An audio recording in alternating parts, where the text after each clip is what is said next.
Señoras y señores, son las 7:04 p.m. Vamos a comenzar con nuestro webinar de la semana. Hoy tenemos la participación de la doctora Verushka Quintero, neurólogo veterinario. Se graduó en la Facultad de Ciencias Veterinarias de la UCB en el año 2010, tiene un diplomado en neurología en Chile, tiene entrenamientos en la Facultad de Veterinaria de la Universidad Autónoma de Barcelona en España, tuvo una estancia también en neurocirugía en el Hospital El Ávila de Caracas, también en México, es miembro de la Sociedad Latinoamericana de Neurología, y la pueden ubicar en las redes sociales como NeuroVetB o NeuroCardioVet. Hoy nos va a presentar neurolocalización de pares craneales y para no quitarle más tiempo la voy a dejar a ella en el uso de los micrófonos y en el uso de la ponencia. Bienvenida, Verushka, un placer para nosotros tenerte aquí. Gracias. Y el público es tuyo. Bueno, muchas gracias por la invitación. Buenas noches a todos. Vamos a empezar a hablar un poco de cómo ubicarnos en ese sistema nervioso y quiero hacer énfasis en que esta charla de neurolocalización tiene dos partes. Una parte que va a estar enfocada en todo lo que es encéfalo y luego vamos a tener otra parte que va a estar enfocada en todo lo que es columna y nervios espinales periféricos, ¿ok? Entonces, vamos a definir primero lo que sería el sistema nervioso central, en donde, repasando rápido la anatomía, tenemos el encéfalo, cuyas estructuras las podemos dividir en la corteza cerebral o prosencéfalo, el diencéfalo, que es donde encontramos estructuras como el hipotálamo, la hipófisis, el mesencéfalo y el telencéfalo. En el mesencéfalo encontramos una estructura llamada el puente. Y el puente tiene una función muy importante porque es el principal lugar de cruce o de decusación de las fibras nerviosas, y por eso se llama puente, porque cruzan de un lado para otro. Entonces, hago énfasis en el puente porque más adelante en la charla vamos a estar hablando de esta fibra de cursa hacia el otro lado y se vuelve contralateral o se mantiene ipsilateral por esta estructura llamada el puente. Entonces, además de eso tenemos el cerebelo y la médula oblongada, en donde vamos a tener la emergencia de la mayoría de los pares craneales. La idea de esta charla es identificar esas estructuras, tener la capacidad de evaluar el funcionamiento de esas estructuras encefálicas, correlacionar esa información que nos da el paciente con qué estructuras no están funcionando de manera correcta y de esa manera identificar cuál es la enfermedad que está o cuál es la patología que está afectando a nuestro paciente. Entonces, lo primero que tenemos que hacer al evaluar a un paciente es ver cómo entra el paciente. Una de las cosas más básicas es estudiar el estado mental de ese paciente, si entra por sus propios medios, o sea, si entra de manera ambulatoria o si entra el típico paciente manta, que es un paciente que llega en una toalla, no es capaz de movilizarse por él mismo y que llega cargado por el propietario. Luego, si él entra por sus propios medios, ¿cómo es la marcha? Y luego, entonces, pasamos a la evaluación neurológica. Por ejemplo, en este caso tenemos un paciente que entró, digamos, parado, pero que no tiene una marcha realmente coherente. Y aquí lo que quiero hacer énfasis también es que es muy importante la historia. Y yo, de hecho, normalmente lo que acostumbro es a tomar al paciente, dejarlo bien sea sobre la mesa o ponerlo, si está ambulatorio, dejarlo en el suelo del consultorio y comenzar a hacer un intercambio de información con el propietario, para saber si esto es hiperagudo, o sea, si ocurrió hace menos de 24 horas, si ocurrió hace 24 horas, o sea, si es agudo, hiperagudo, o si es un caso crónico. Porque este paciente que estamos viendo acá, llama la atención que este paciente, cuando empezamos a obtener la historia, tiene esta marcha desde hace 2 años. Entonces, ya el hecho de que esa persona te diga que esta patología tiene 2 años acompañando al paciente, te ayuda a orientar hacia dónde pueden ir los diferentes diagnósticos presuntivos. Entonces, vamos a evaluar el estado mental. El estado mental del paciente, digamos que tiene una clasificación. Yo hice esta recta, que es como una recta matemática, numérica. Y en esta recta lo que yo quiero es mostrar que del 0 a, digamos, lo que serían los números positivos, sería deprimido y los estados más deprimidos de conciencia, y del 0 a los negativos serían el alerta, que es el estado normal, y luego los estados de excitación de la conciencia. Entonces, los pacientes que son alertas son el paciente que tiene una interacción normal con el ambiente externo, que no tiene ningún tipo de respuesta anormal a que uno se acerque a tocarlo o a manipularlo, y que si se genera algún tipo de sonido, voltea a dirigir la vista hacia donde se está emitiendo ese sonido. En caso contrario, el paciente hiperexcitado es un paciente que no entra ansioso, está oliendo todo, viendo todo, y a veces se torna agresivo. Dentro de estos estados de alerta, de estos estados de conciencia, tenemos la desorientación, y es que la desorientación es un signo de una alteración de la conciencia. ¿Y qué es un paciente desorientado? Un paciente desorientado no siempre se logra identificar en el consultorio, pero cuando se habla con el propietario, él describe que el paciente se va a las esquinas de la casa y se mantiene allí en la esquina y no tiene la capacidad de retroceder o retirarse de la esquina. O, por ejemplo, se mete debajo de la mesa del comedor y es incapaz de salir de la mesa del comedor y está como dando vueltas en círculos, no se ubica. Eso es un paciente desorientado. Muchas veces lo que pasa en el consultorio es que ellos se meten en algún espacio, algún huequito. Por ejemplo, se meten debajo de la silla de consulta y es imposible que salgan de la silla de consulta.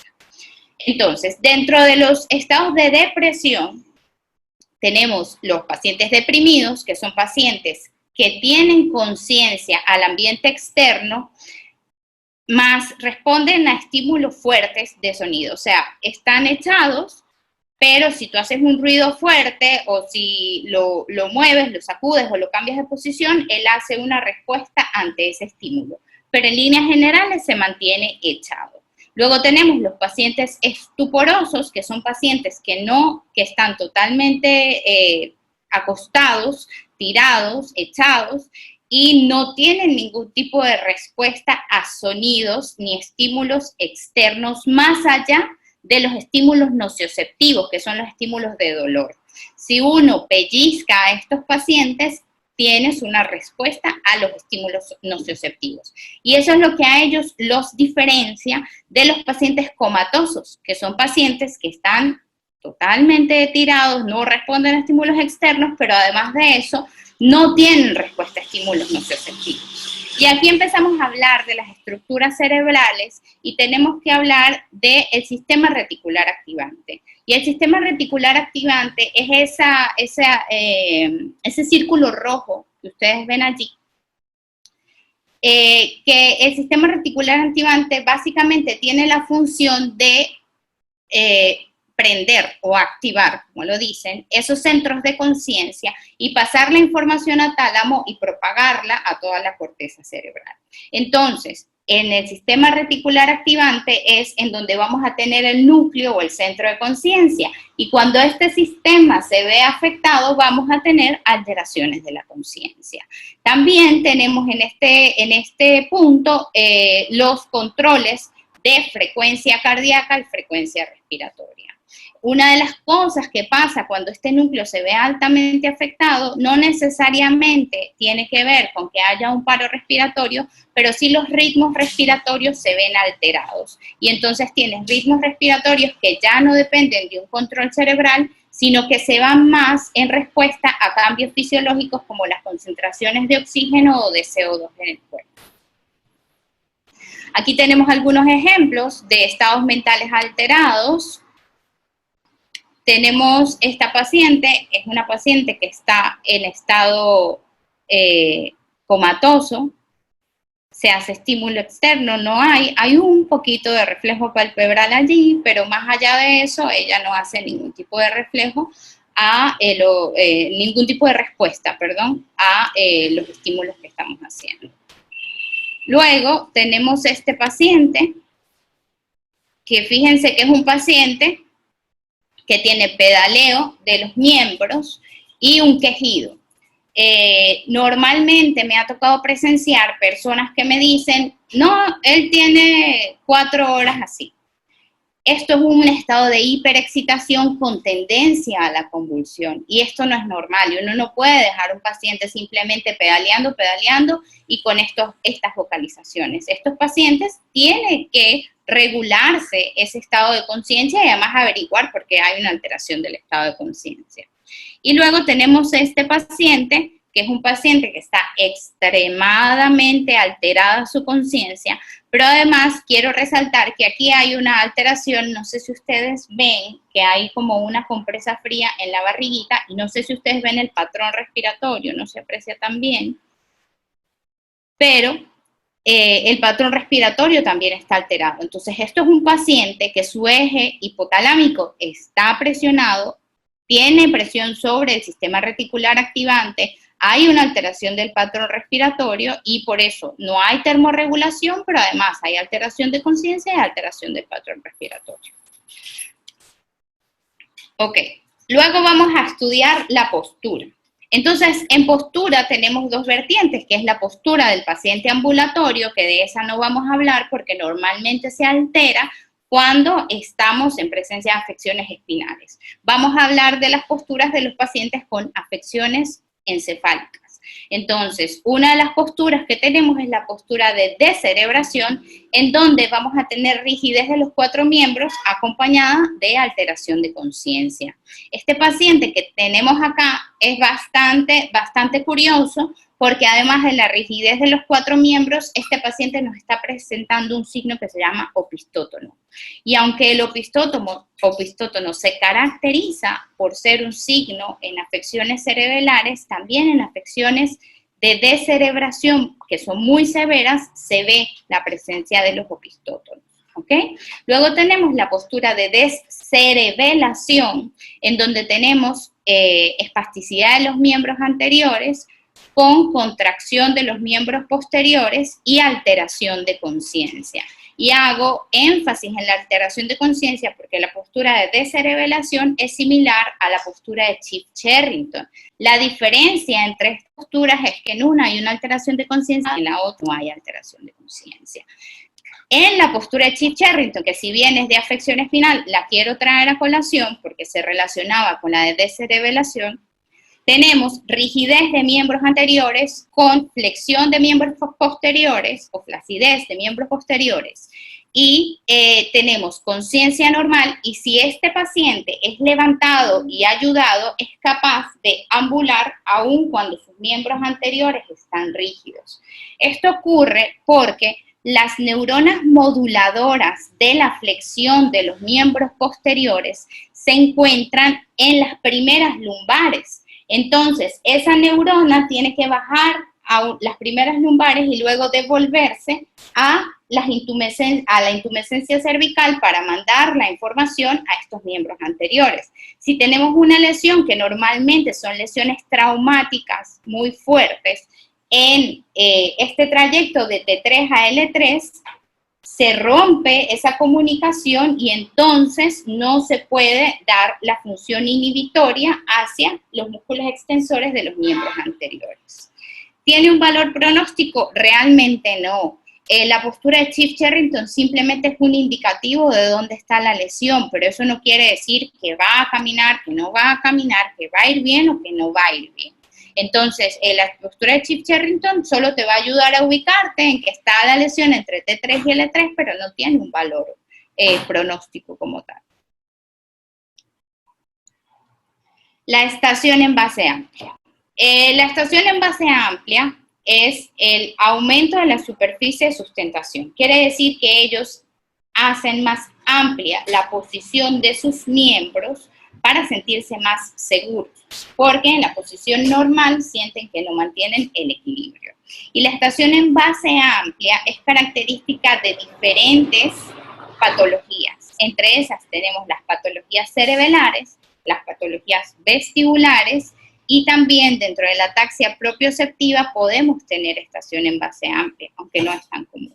Y ahí hablamos de las ataxias. ¿Y qué son las ataxias? Cuando se dirigen a ustedes y les dicen que tienen un paciente con ataxia, a lo que se están refiriendo es a coordinación. En ningún momento la ataxia tiene que ver con fuerza de los miembros. Y por eso hay que tener mucho cuidado cuando les hablan de ataxia o de paresia, porque tú puedes tener pacientes que tienen debilidad de los miembros y les cuesta moverse, pero por debilidad, y tienes pacientes que tienen ataxia. Quiere decir que la fuerza de sus 4 miembros es totalmente normal, pero la coordinación, lo largo o lo corto de esos pasos que está modulado, no se está modulando de manera correcta.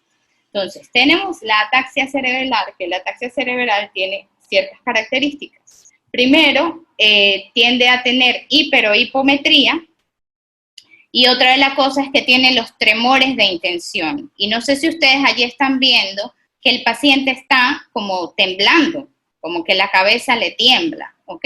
Entonces, eso es característico de una ataxia cerebral, ¿ok? Luego tenemos los pacientes con ataxias vestibulares, en donde la característica principal es el ladeo de la cabeza. Hay aumento de la base de sustentación igual, pero lo que vamos a tener es el ladeo de la cabeza y normalmente no hay tremores de intención.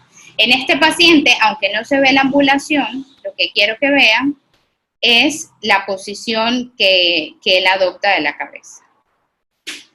Ahí está. Ladeo de la cabeza, y además de eso tiene otros signos que nos van a ayudar a orientarnos de dónde está la lesión. Y el tercer paciente es un paciente con una ataxia propioceptiva. Él tiene la capacidad de desplazarse por el medio, pero la posición de sus miembros posteriores no se da de manera correcta.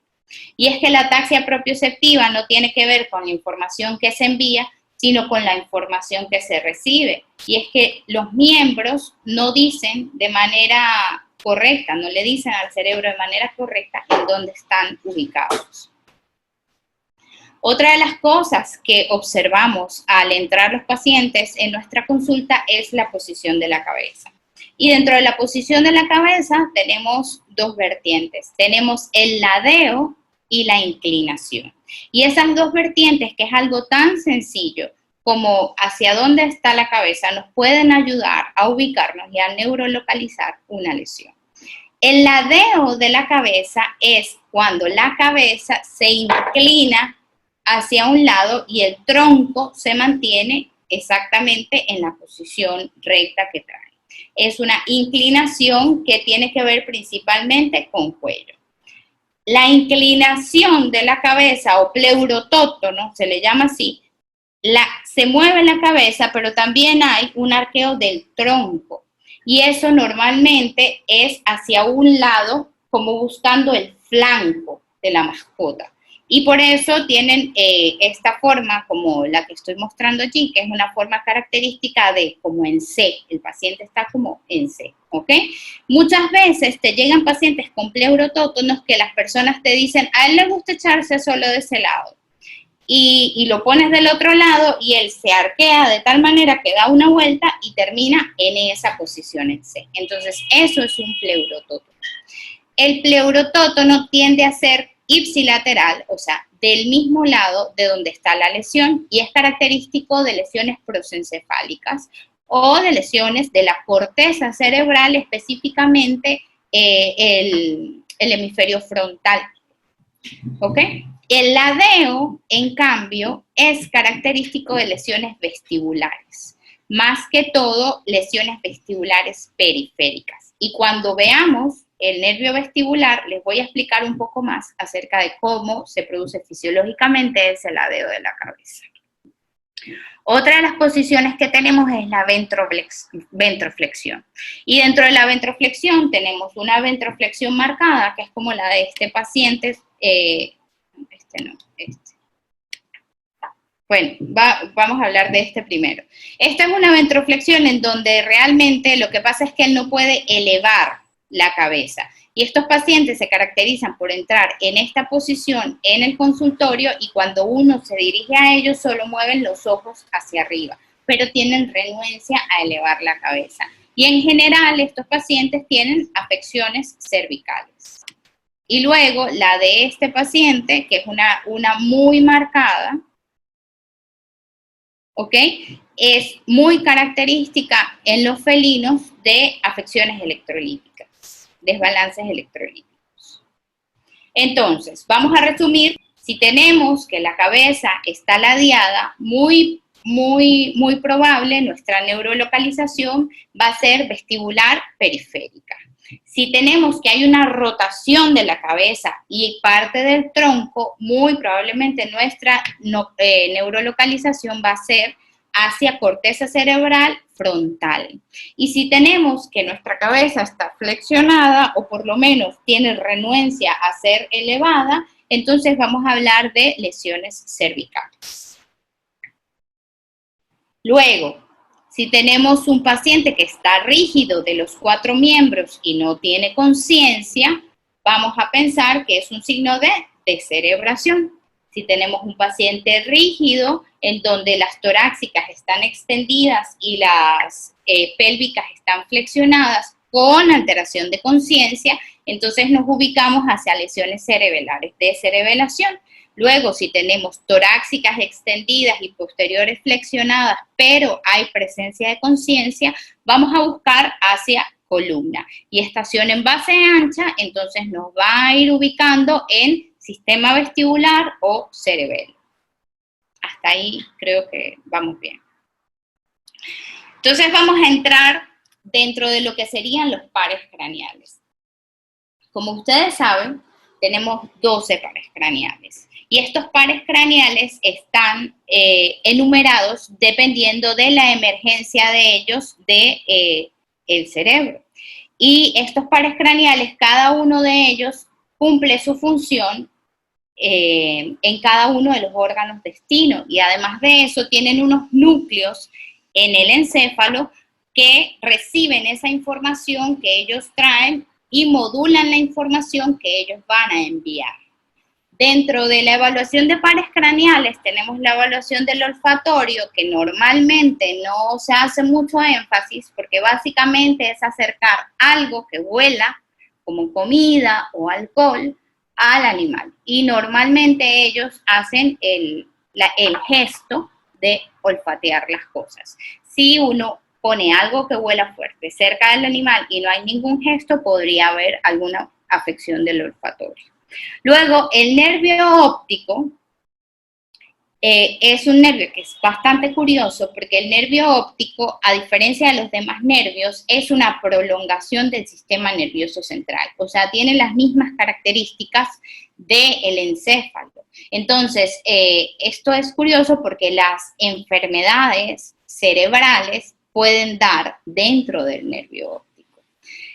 Para hablar y evaluar el nervio óptico tenemos que hablar de la visión principalmente. Entonces vamos a hacer un repaso sobre lo que sería la estructura anatómica de la visión, en donde tenemos nuestro ojo, ¿ok? Y en nuestro ojo tenemos una retina lateral y una retina medial, y de allí tenemos un nervio óptico que sale, llega al quiasma óptico, va hacia, a partir de las fibras ópticas, va hacia el núcleo geniculado lateral, emite unas fibras de radiación que van hacia el lóbulo occipital, ¿ok? Pero esas fibras no decusan completamente, o sea, el 100% de las fibras no va hacia el otro lado. Y hay un porcentaje que se mantiene del mismo lado del ojo. Y ese porcentaje también emite unas fibras de radiación que van hacia el lóbulo occipital del mismo lado de donde está el ojo. Eso sería para la visión lateral que se da por medio de la retina medial. Ahora, para la visión medial que se da por medio de la retina lateral, y yo sé que esto es un poquito enredado, tenemos que se emite el mismo trayecto hacia quiasma óptico. Allí tienes las fibras de radiación que van hacia el núcleo geniculado y de ahí hacia el lóbulo occipital ipsilateral. Entonces, teniendo esto en cuenta, una de las pruebas que se realiza para evaluar la visión, aparte de otras cosas, es la respuesta a la amenaza. Y la respuesta a la amenaza es una prueba muy valiosa porque vamos a pasearnos por toda ella, pero van a poder apreciar todas las estructuras que están involucradas dentro de esta respuesta a la amenaza. La respuesta a la amenaza se hace acercando la mano o levantando la mano frente al ojo del paciente. Y lo que estamos buscando es que se emita un parpadeo. Entonces, repasamos, tenemos el nervio óptico que va al quiasma óptico, luego el tracto óptico que va al núcleo geniculado.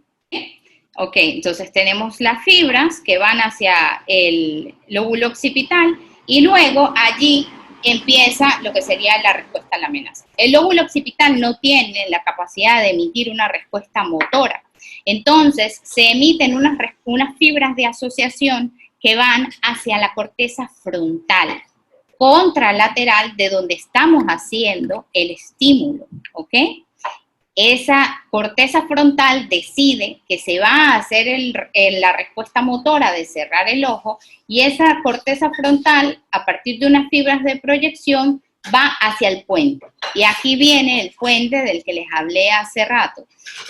Al puente manda esa información, ella va hacia el cerebelo se encarga de modular esa respuesta, le dice al núcleo facial, mira, tú que eres el encargado de lo que es la parte motora de los ojos, vas a cerrar ese ojo y entonces le dice al núcleo facial del mismo lado de donde se está generando el estímulo que vaya a los músculos orbiculares y cierre el ojo.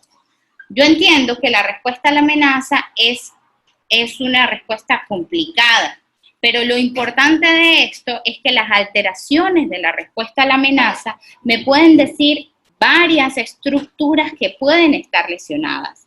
Bien, si tenemos bien la visión y estamos seguros de que la visión está bien, quiasma óptico, nervio óptico, cuerpo geniculado, fibras de asociación y lóbulo occipital pueden desconectarse y decir que ellas no están afectadas. Y entonces allí ya estaríamos hablando de que puede haber una afección del lóbulo frontal contralateral o que podría haber una afección de cerebelo o que podría haber una afección de tronco encefálico. Y por eso no se está dando de manera correcta la respuesta. O el nervio facial, que esté afectado el nervio facial. Entonces, la respuesta a la amenaza no solo me estudia la visión, sino que también me estudia otras estructuras como el cerebelo, el lóbulo frontal y el nervio facial, tanto el núcleo del nervio facial como la parte motora del nervio facial. Aquí tenemos un ejemplo.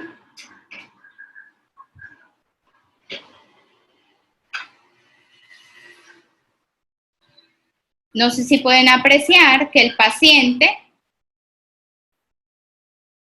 tiene ausencia de la respuesta a la amenaza del lado izquierdo y responde correctamente del lado derecho.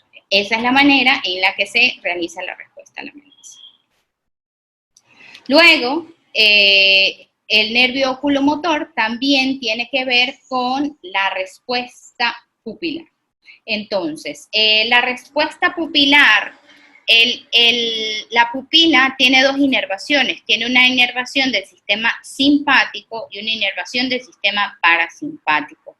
La inervación simpática es la que se va a encargar de dilatar las pupilas. y la parasimpática del proceso de contracción pupilar. Entonces, el nervio oculomotor va a ser el encargado de modular esa vía parasimpática. Cuando nosotros hacemos reflejo pupilar, tenemos evaluación de ese nervio oculomotor. El nervio oculomotor también se encarga de el tono de la apertura palpebral y de la posición del globo ocular, de lo que hablaremos más tarde. Ahora quiero hablar un poco de lo que es la anisocoria.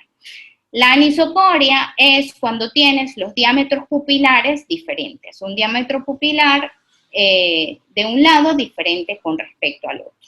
Cuando te llega un paciente con anisocoria, la clave para tú saber cuál es la pupila que está dañada es la oscuridad.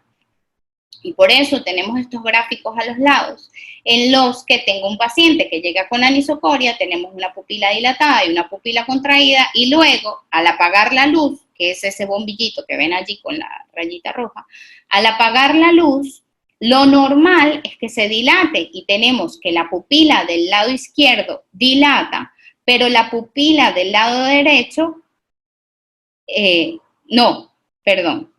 la pupila del lado derecho se mantiene dilatada. Entonces, ¿cuál es la pupila que está afectada? La pupila que está afectada es la del lado derecho, porque cuando está en luz no hace la respuesta normal, que es contraerse.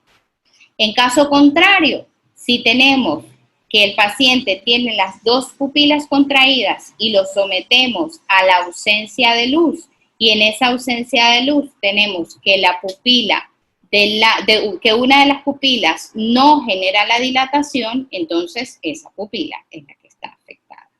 Cuando tenemos deficiencia en la dilatación, o sea que la pupila se mantiene miótica, tenemos una deficiencia simpática.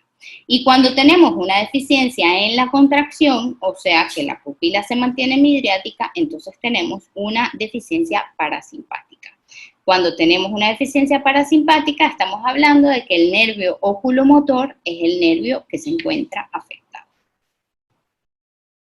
Les voy a hablar de esto rapidito, porque no quiero complicarlos mucho, pero para que vean que eso también ayuda a neurolocalizar. La inervación del oculomotor hacia el ojo va de manera directa, pero la inervación simpática, o sea, lo que permite que ese ojo dilate, tiene un recorrido un poco más complejo. Y lo que tenemos es que tenemos una neurona que sale del encéfalo, viaja por la médula espinal y llega a las torácicas, y en las vértebras torácicas hace una sinapsis, genera otra neurona, llega al ganglio cervical que está debajo de la bula timpánica, y a partir de ese ganglio cervical se genera una neurona de tercer orden que da la orden de dilatar la pupila. ¿Por qué es importante esto? Esto es importante porque cuando ustedes tienen deficiencias simpáticas, bien pueden pensar que hay una afección cervical muy marcada que no está permitiendo que esas neuronas de segundo y tercer orden lleguen hacia el ojo, o bien si tienen un proceso infeccioso a nivel de la bula timpánica, la inflamación de ese proceso infeccioso puede generar una compresión sobre esos tractos que va a hacer que no haya una inervación simpática al ojo. Entonces, si tenemos deficiencias simpáticas, ya ustedes se pueden ayudar también a neurolocalizar dónde podría estar la lesión. Dentro de la deficiencia simpática, uno de los síndromes más comunes es el síndrome de Horner, que se caracteriza por miosis pupilar, protrusión del tercer párpado. El síndrome de Horner, básicamente lo que está pasando es que la inervación simpática no está llegando al ojo, se pierde el tono de ese globo ocular, se retrae, hay protrusión del tercer párpado y hay respuesta y se vuelve miótica la pupila. Entonces, cuando tú tienes este síndrome de Horner, es simplemente algo que te está mostrando el paciente, más no es una enfermedad. El síndrome de Horner no es una enfermedad, sino es un indicativo de que alguna parte de esa vía simpática está alterada. bien sea en la entrada de la cavidad torácica, bien sea en el oído, o bien sea a nivel de donde se hace la sinapsis en las torácicas o a nivel central. Si es a nivel central, normalmente deberías tener una alteración de conciencia, pero en los otros casos correlacionas con si hay, por ejemplo, un síndrome vestibular acompañado de un síndrome de Horner. Ahí ya estás haciendo una neurolocalización. Entonces, en los gatos, el síndrome de Horner es bastante común porque ellos tienen, esos tractos son delicados. Y tenemos pacientes que por intubación o por poner sondas esófago, esofagogástricas, desarrollan esos síndromes de Horner. Entonces, eso no es indicativo de si puede haber una lesión, pero son lesiones que pueden ser reversibles. Luego hablamos de la posición del globo ocular. Dentro de la posición del globo ocular tenemos 3 nervios que se encargan de esto, y son el troclear, que sería el cuarto, el abducen, que sería el verde, que es el sexto, y el oculomotor. Básicamente, la única función en la vida del abducen y el troclear es dar la posición al globo ocular. Entonces, cuando nosotros evaluamos al paciente de frente y luego elevamos la cabeza y vemos la posición del globo ocular, estamos evaluando estos 3 pares craneales. Estamos evaluando el abducen, estamos evaluando el troclear y estamos evaluando el oculomotor. El estrabismo también puede ser congénito, y es que hay pacientes, muy comúnmente los pacientes con hidrocefalia, que tienen alteraciones y alteraciones de las presiones a nivel del tronco encefálico, que desarrollan este estrabismo. Es un estrabismo perenne, o sea, siempre tiene ese estrabismo, aunque muevas la cabeza, nació con eso, y es bilateral. Si tienes un estrabismo unilateral, eso te ayuda a direccionar en dónde podría estar tu lesión, y si tienes un estrabismo bilateral, también te está diciendo que hay un daño importante en el núcleo de estos 3 nervios. Resumiendo esta segunda parte, tenemos un paciente cuya respuesta a la amenaza es negativa, pero además de eso no hay afección de otros pares craneales, o sea, no hay estrabismo, no hay nistagmo. Entonces, muy probablemente la afección va a estar contralateral a donde hay ausencia de la respuesta a la amenaza. O sea, ausencia de respuesta a la amenaza, lado izquierdo, resto de pares craneales y evolución normal, muy probablemente vamos a tener una afección contralateral. Respuesta a la amenaza negativa, lado izquierdo, y hay afección de otros pares craneales, muy probablemente vamos a tener una lesión en tronco encefálico. Y si vamos a reflejo pupilar, tenemos que, si tenemos un reflejo pupilar que no es responsivo a la luz, con tendencia a la miosis, o sea, a la constricción, entonces hay una deficiencia del sistema nervioso simpático y vamos a buscar la lesión probablemente en cervicales o en la bula timpánica. Y si el reflejo pupilar no es responsivo, pero tiene tendencia a la dilatación y la midriasis, entonces vamos a buscar más por el tronco encefálico. Otro de los nervios que se llevan a cabo, que se evalúan en este examen de pares craneales, es el nervio trigémino. El nervio trigémino se encarga de dar la sensibilidad a la cara, la sensibilidad a la nariz, el tono de la mandíbula y el tono de los músculos masticatorios. Este paciente que tenemos acá, no sé si, y la sensibilidad corneal también. Este paciente que tenemos acá, no sé si pueden notar que tiene un lado como apagadito con respecto al otro, que sería su lado izquierdo, como hundido con respecto al lado derecho. Y eso es porque hay una atrofia de los músculos temporales. De hecho, a este paciente se le hizo una resonancia y si ustedes pueden ver, yo no sé si ven mi mouse, pero si ven mi mouse, esto que yo estoy señalando acá es el músculo temporal que está totalmente atrofiado del lado contrario, ¿ok? Y aquí tenemos un paciente en el que estamos evaluando la sensibilidad nasal.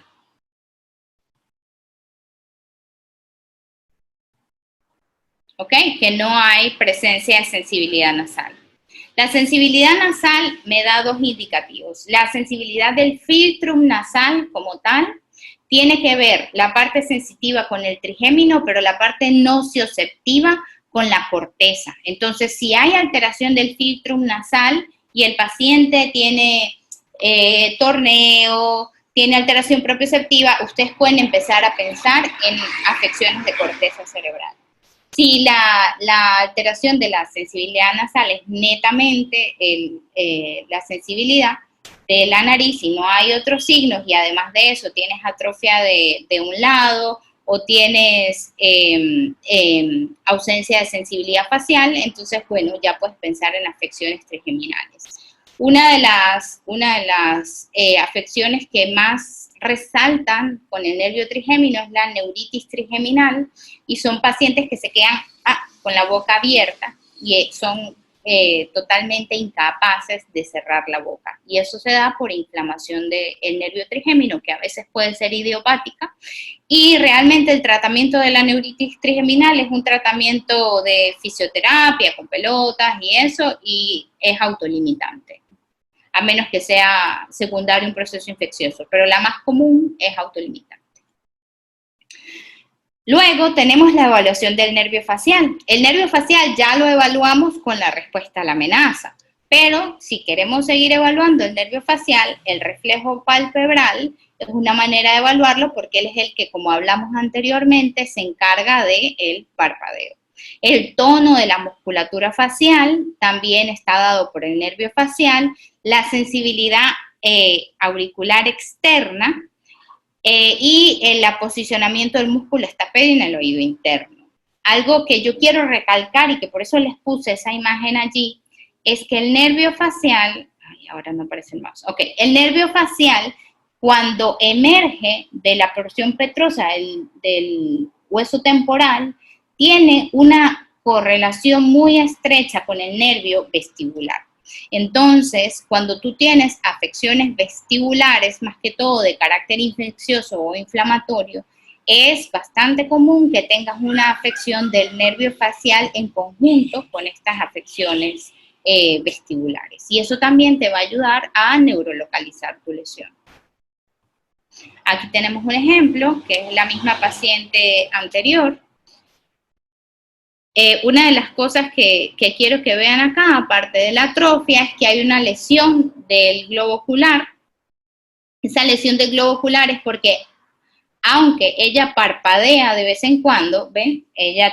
Su nervio facial está trabajando, ella no tiene sensibilidad corneal que le indica al ojo que está mal lubricado y que debe parpadear, y además de eso, ella no tiene sensibilidad en la cara cuando se hace la estimulación del reflejo palpebral.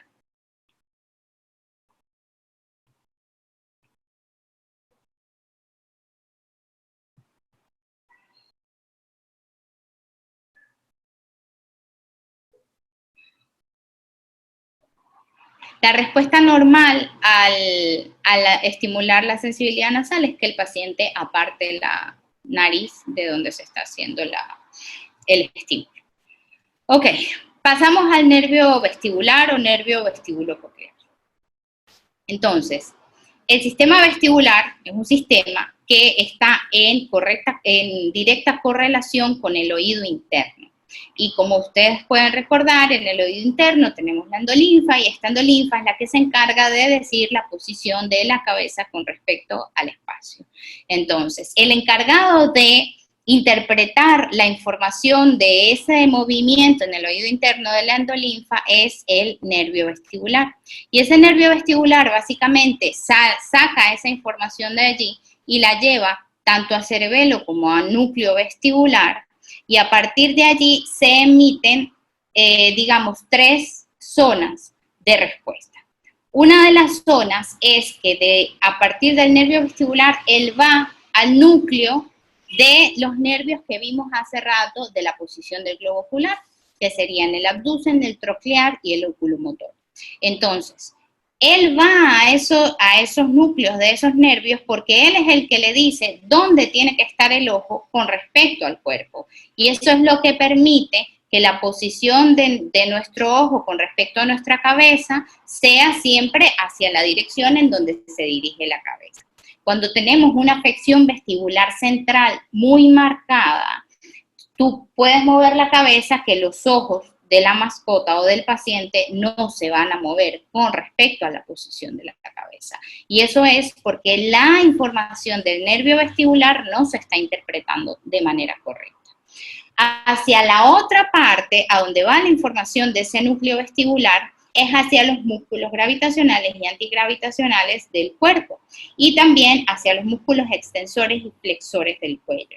Entonces, ese núcleo vestibular, y aquí es donde tenemos la respuesta del ladeo de la cabeza, manda una información en donde, por medio de modulación, genera la extensión de los músculos del cuello de un lado e inhibe la extensión de los músculos del cuello del otro lado. Pero como nosotros tenemos dos núcleos vestibulares y los dos están trabajando al mismo tiempo, esto permite que nuestra cabeza se mantenga en una posición correcta. Cuando tenemos una lesión de uno de estos núcleos vestibulares, ese núcleo vestibular no manda la información de inhibir la extensión del lado contrario. ¿Y qué pasa? Este se activa, él no genera sus músculos, no estimula los músculos extensores de su lado, y como este está súper activado y además no está inhibido, empuja y hace esto. Y ahí tienen la inclinación de la cabeza. Y entonces, ¿qué dicen ustedes? Bueno, si la cabeza está inclinada así, es porque el que se tiene que encargar de controlar esto, que sería el núcleo vestibular del lado derecho, no está funcionando de manera correcta, y entonces muy probablemente vamos a tener una lesión vestibular del lado derecho. Además de eso, el núcleo vestibular tiene una tercera irradiación que es hacia el tálamo.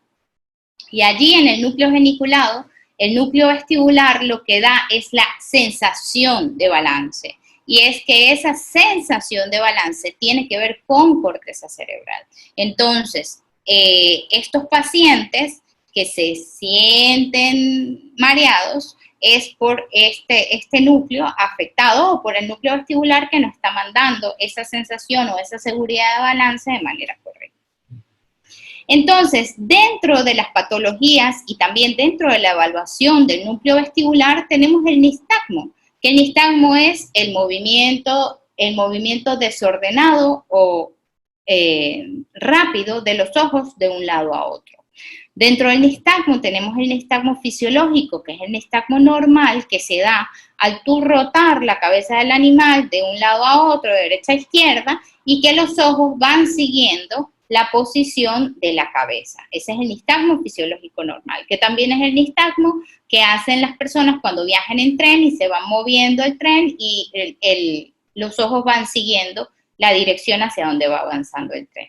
Ahora, el nistagmo patológico es el que se desarrolla de manera espontánea, sin rotar la cabeza del animal, como por ejemplo este que estamos viendo acá, y es un movimiento descontrolado y desordenado de los ojos. Dentro del nistagmo patológico vamos a tener un nistagmo horizontal, un nistagmo vertical y un nistagmo rotatorio. A veces tenemos nistagmos que son horizontales y cuando volteamos la cabeza de la mascota se vuelven verticales.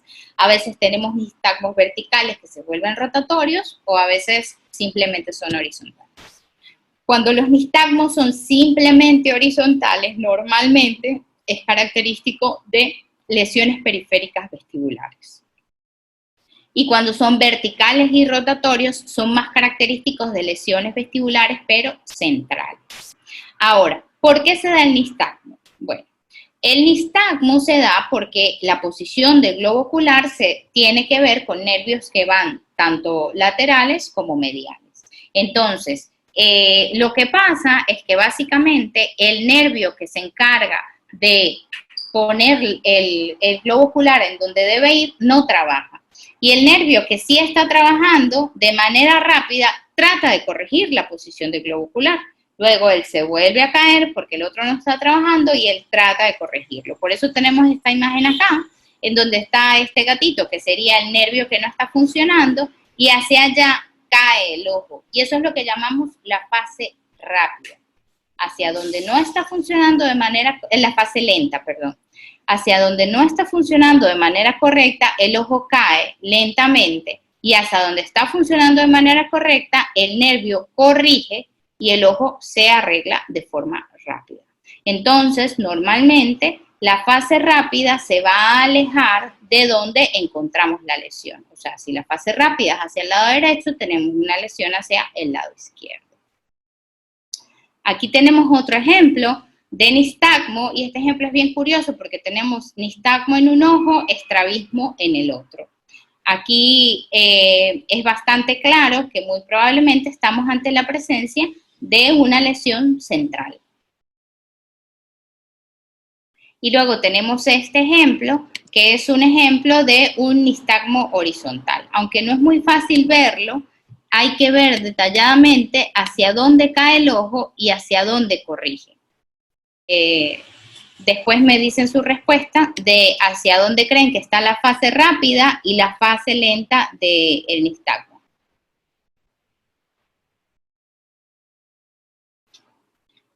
Ok. Entonces, resumiendo este bloque, tenemos que si es nistagmo vertical o rotatorio, probablemente vamos a tener una afección central. Y si es un nistagmo horizontal, probablemente vamos a tener una afección periférica. Si tenemos una propiocepción afectada, vamos a tener una afección central, y si la propiocepción está normal, muy probablemente es una lesión periférica. Si además hay otros pares craneales afectados, muy probablemente tenemos una afección central, y si solo tenemos afección del facial, entonces vamos a hablar de una afección periférica. Y si además de este nistagmo tenemos una alteración de la conciencia, nos vamos a ubicar más en una lesión central, y si no hay alteración de la conciencia, entonces ya nos vamos a pensar hacia una lesión periférica. Por último, tenemos la evaluación del nervio vago, del nervio glosofaringio y del hipogloso.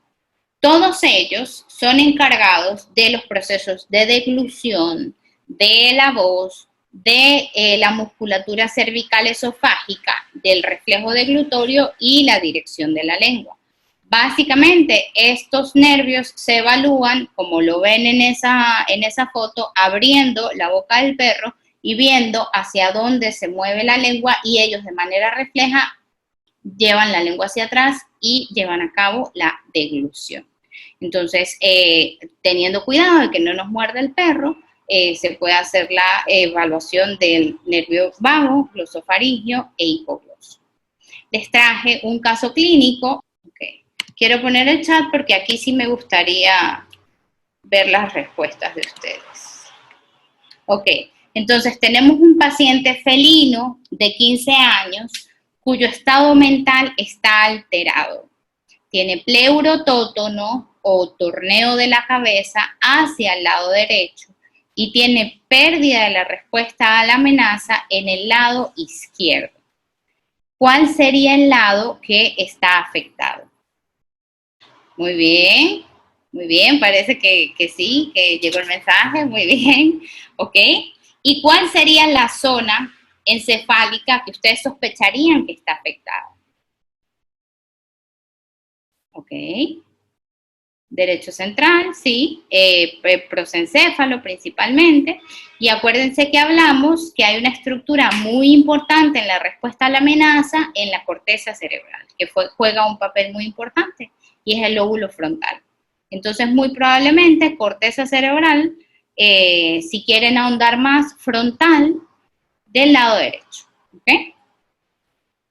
Luego tenemos este otro caso clínico, que acá ustedes me van a, bueno, vamos a ver si podemos, podemos interactuar un poco, y ustedes me dicen que ven. Es una Yorkshire de 3 años que se cayó, y díganme,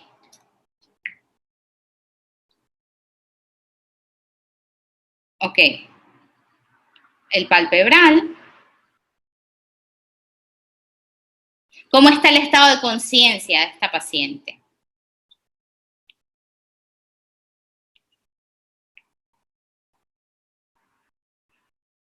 exactamente, muy bien.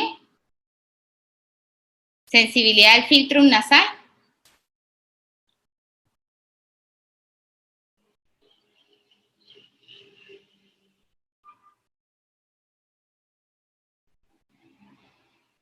No hay sensibilidad facial, muy bien.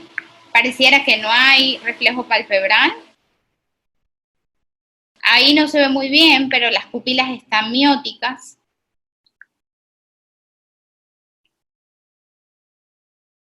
Sin respuesta.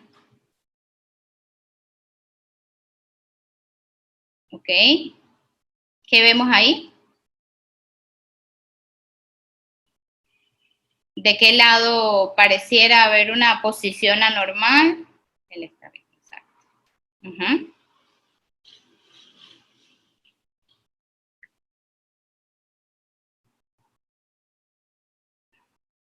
Y lo voy a volver a hacer. Y ahí hicimos los reflejos miotáticos como para mostrar que tiene reflejos miotáticos. Entonces, esta paciente no tiene respuesta a la amenaza, tiene un estado mental afectado o deprimido, pareciera que no hay sensibilidad facial tampoco, tiene estrabismo del lado izquierdo, y además de eso, esta es la típica forma en C de la que yo les estaba hablando, que aunque aquí se ve como que yo la estoy sosteniendo por la cabeza y se podría pensar que está así. Cuando la suelto, fíjense que el torneo de la cabeza sigue hacia el lado izquierdo, ¿ok? Entonces, si tenemos alteración del estado mental, tenemos alteración de pares craneales, tenemos alteración de la posición del globo ocular, tenemos alteración de la respuesta pupilar, tenemos pleurotótono, muy probablemente esta afección es central. Ajá, exactamente, afección central, muy bien. Y muy probablemente qué lado, porque está bien afectadita toda ella, pero qué lado ustedes dirían que está más afectado. El lado izquierdo, realmente, porque tiene el pleurotótono, porque tiene el estrabismo, exactamente, muy bien, el lado izquierdo, exactamente. Y como tienes alteración de la conciencia, tienes una lesión mesencefálica bastante importante, porque el sistema reticular activante le estás viendo que no está funcionando de manera correcta. ¿Okay? Bueno, eso fue todo lo que les traje el día de hoy. Bueno, excelente exposición, Veruska, realmente bien detallada. Las imágenes y los videos realmente nos demuestran en la práctica cómo se puede evaluar los animales. Y yo creo que llega el momento de las preguntas. Si alguien tiene alguna pregunta, la puede realizar por el chat. Excelente, muchas gracias. Están todos comentando tu presentación, Veruska. Gracias. Tú estás leyendo allí, mil gracias, estuvo excelente, todos contentos. Una pregunta con respecto al Sheet Sherrington. Fue que me equivoqué.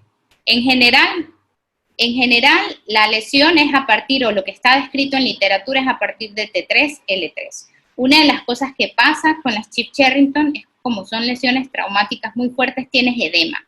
Y el edema va un poco más craneal y un poco más caudal. Y a veces tienes lesiones más caudales de L3, pero que con el edema te llega hasta L3 y te afecta esa zona. O sea que hay que tener eso en cuenta también. Ajá, lo que les iba a decir es que les traje este cuadro, que de verdad es algo muy teórico y es un poco aburrido, pero que entiendo que para ustedes es bien práctico, porque tiene los signos más comunes que tú encuentras en la práctica veterinaria, como circling, como pistótono, como ladeo de la cabeza, y ahí te digo qué sistema es el que está afectado y dónde puedes neurolocalizar la lesión. A mí ese cuadro me ayudó muchísimo porque yo lo que hacía era que si tenía 3 o 4 signos, los correlacionaba y veía, esto sale aquí, sale aquí, sale aquí, ya yo tengo mi neurolocalización. Entonces, ese cuadro, pues yo se lo quiero compartir a ustedes, o sea, se lo voy a mandar a Jenner para que se los haga llegar vía correo electrónico o algo así, porque es algo que vale la pena tenerlo, digamos, a la mano y en la práctica diaria. Excelente. Yo tengo una pregunta. ¿Conseguimos un síndrome vestibular paradójico? Lo que pasa es que acá no hablamos de propiocepción ni nada, porque eso lo dejé para columnas, que sería para el domingo. Pero una de las cosas del síndrome vestibular paradójico, y sí que está súper descrito, pero que no es tan común, el síndrome vestibular paradójico se caracteriza por ser de afección cerebelar. Y entonces lo que tú tienes es que los signos vestibulares, a diferencia de en el síndrome vestibular del núcleo vestibular, que son del mismo lado de la lesión, son contralaterales a la lesión. Y por eso se dice paradójico, porque no es lo que normalmente estás acostumbrado a ver. Y una de las claves de esto es evaluar la ataxia, porque si es cerebelo, tú tienes que tener una ataxia cerebelar allí, o sea, un tremor de intención, hipermetría, y entonces si tú tienes una ataxia cerebelar con hipermetría y tremor de intención, y haces la evaluación y los signos vestibulares te dan de un lado, pero además tienes los signos cerebelares, tienes que empezar a pensar que muy probablemente la afección está contralateral a donde estás encontrando los signos. Y otra de las cosas que es clave acá es la propiocepción, y es que la propiocepción se va a ver afectada del lado que está la lesión cerebral. Entonces vas a tener propiocepción del lado derecho, por ejemplo, afectada, con cabeza ladeada hacia el lado izquierdo, con marcha, con temblores. Y allí, correlacionando las tres vertientes, es que vas a llegar a esa síndrome vestibular paradójico. Reiteramos el agradecimiento, invitamos a todas las personas, colegas, estudiantes que nos acompañaron hoy al próximo domingo, que la doctora Verushka va a estar hablando de las lesiones de los miembros y vamos a poder completar. Si tienen alguna duda, la pueden anotar, que el próximo domingo va a estar Verushka nuevamente con nosotros. Muchas gracias por la invitación.